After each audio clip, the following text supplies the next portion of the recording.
৮৮ বছর ধরে ক্রুসেডারদের হাতে ছিল পবিত্র জেরুজালেম।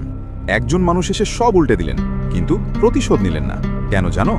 1099 সাল ক্রুসেডাররা শহর দখল করে হাজার হাজার মুসলিম আর ইহুদিকে গণহত্যা করল, রক্তের নদী বইয়ে দিল। এখন 1187, পাল্লা উল্টেছে। সালাউদ্দিন আইয়ুবী এসেছেন। মুসলিম বিশ্ব ছিল ছিন্ন ভিন্ন, দুর্বল, ভয় কাঁপছিল। কিন্তু সালাউদ্দিন একটা অসম্ভব কাজ করলেন। মিশর আর শামকে এক পতাকার নিচে ঐক্যবদ্ধ করে দিলেন।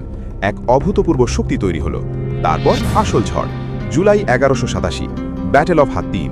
ক্রুসেডার বাহিনীর সম্পূর্ণ ধ্বংস, তাদের রাজা বন্দী, ট্রু ক্রস হাতছাড়া, পুরো ক্রুসেড আর্মি শেষ। জেরুজালেম অবরোধ। মাত্র কয়েক সপ্তাহের মধ্যে শহর আত্মসমর্পণ করল। এখন আসল শক, ক্রুসেডাররা যা করেছিল গণহত্যা। সালাউদ্দিন কি করলেন? কোনো রক্তপাত নেই, কোনো প্রতিশোধ নেই। সাধারণ মানুষকে নিরাপদে চলে যাওয়ার সুযোগ দিলেন। গরিবদের মুক্তিপণ নিজের পকেট থেকে দিয়ে মুক্ত করলেন। মহিলা শিশুদের বিশেষ ছাড় দিলেন। এজন্যই তিনি শুধু বিজয়ী নন, ইতিহাসের সবচেয়ে সম্মানিত, চিরকালের হিরো। ইউরোপের খ্রিস্টানরাও তাকে শ্রদ্ধা করত। তুমি যদি হতে সালাউদ্দিনের জায়গায়, প্রতিশোধ নিতে নাকি ক্ষমা করতে?